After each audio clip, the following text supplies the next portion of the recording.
Hey everybody, it's Devin. This is the second video in 3 videos I'm making about how to clear energetic blocks.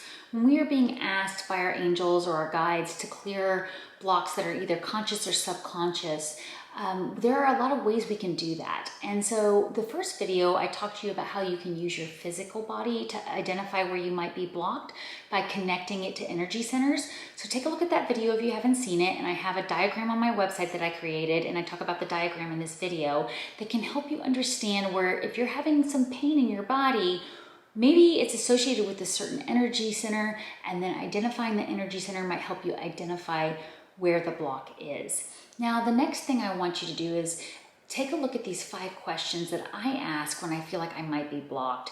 So the example I used in the first video is, let's say I have some back pain, and that's close to my sacral chakra. It's in my lower back, which is creativity. And so I'm feeling creatively blocked, and that might be something that I'm not able to create a project or complete a project because I'm blocked there. Well, what might be some of the reasons? If you look at the diagram, one might be that I'm feeling guilty. Am I feeling guilty over the money I make with the project? Or am I feeling guilty over the time it's taking away from other projects? Do I not feel deserving of it? So that's one thing you might identify there.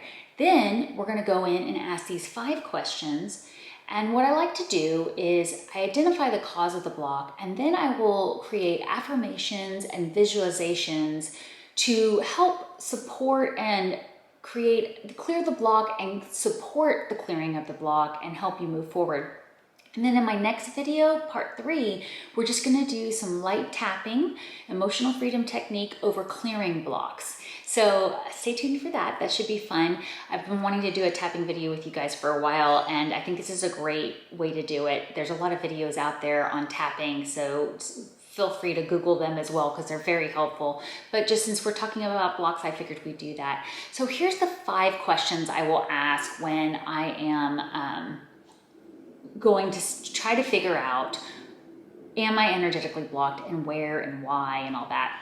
Now, of course, I'm always going to encourage you to get out your whole life journal and write these questions down. But if you don't feel like journaling or you're not inclined to, just answer these questions in your head, okay? So the first question is, what thoughts cause you to feel fear, doubt, or resistance? Can you write those down?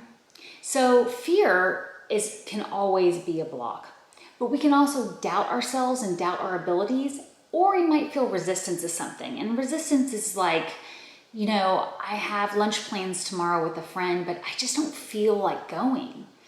And you love this person and this friend of yours, and you usually feel like going. So what's going on? Where's that resistance coming from? So I want you to dig in and see if you can figure out what that is and write it down.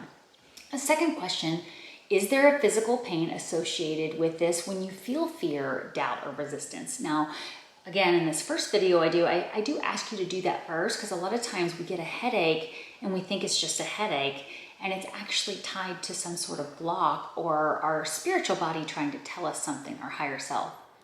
So check in with that, and of course that diagram is on my website, devindoer.com, under free stuff if you'd like to download that document there. And so write down where you might be feeling pain, reflect on it, take a look at the different energy centers. I just lightly go through the 7 chakras in that video. I don't go into a lot of detail. We're not identifying them all and trying to learn them here. I just want you to understand what might be associated with that energy center. And then the third question is, where do you feel resistance and why? And so when I talked earlier about, with the first question about feeling resistance, you might feel an even deeper resistance than initially you realize. For example, if you were asked to partner up with somebody on a project, and then over the coming days, you just find yourself not wanting to work on it, you do need to ask yourself why that is. Is it something else, like you're afraid of vulnerability? Do you not really trust that person? Are you afraid it's going to take away from something else you have going on in your life? So I always question resistance. Now, sometimes the resistance is because you don't feel worthy of it, and that you do need to push yourself so that you will feel worthy.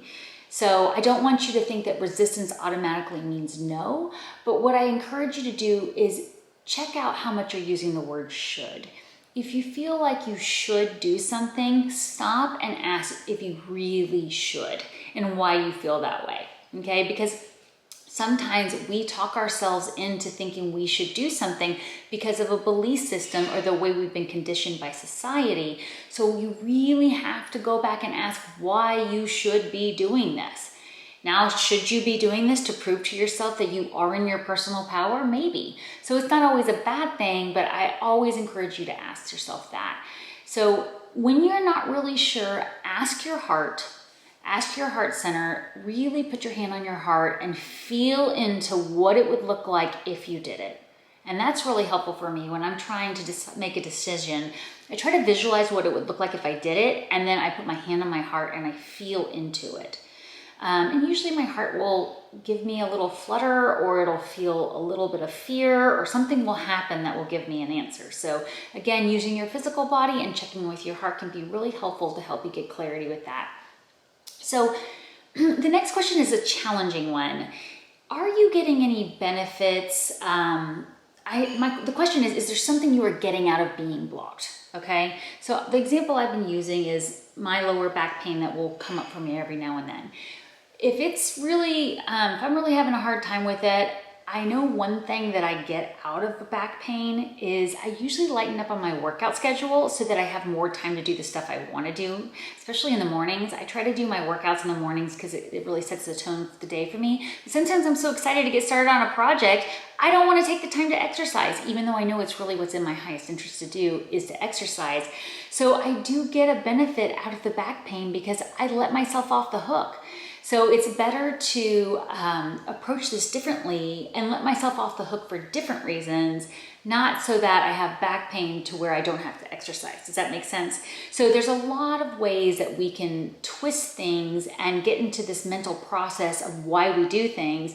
So, maybe you got a cold the other day because you really didn't want to go on that weekend retreat and now you're too sick to go, right? So think of things like that where you might be creating a block to get out of doing something because there's a benefit to it. And it might be in your highest interest to get out of those things. I did get a lot more work done because I wasn't spending 2 hours at the gym and showering and getting ready before sitting down to work. And then the final thing I like you to ask or just check in with is your dreams. And this means daydreams too, because sometimes we get, lost in thought, and those can be very valuable when you catch yourself daydreaming about certain things. But check the energy of those dreams, because a lot of times that'll tell us what's going on subconsciously. If you're having a lot of dreams that are causing stress or fear, or you're worrying about something, check in with the energy of those dreams and figure out what's going on. I love dream analysis. I've gotten so much intuitive guidance through dreams. And even daydreaming, just catching myself thinking about something that seemed like, where did that come from? Why was I thinking about that? And then all of a sudden I have this aha moment and I really understand the guidance I was receiving there. So that's it's not really a question, but the fifth point is to check in with both your sleeping dreams, your dreams when you're napping or at night, and also your daydreams. So I hope that's helpful. Then the next thing I want to talk to you about doing is using some affirmations and visualizations to support these things. So here's 3 of the affirmations that I use a lot, and then here's some visualizations I use for them. The first one is, I am in perfect health, right? To help heal my back. What I like to do when I say I'm in perfect health is I like to picture myself jumping as high as I can on a trampoline, because that's not something I do when my back is agitated. So I want to feel what it's like to be in perfect health as if I already am in perfect health. So then I can begin to believe it. And belief is the key here. When you believe you are in perfect health, you will be in perfect health. But you have to practice. It's a muscle we're building. The next one is, my heart is full of peace and tranquility.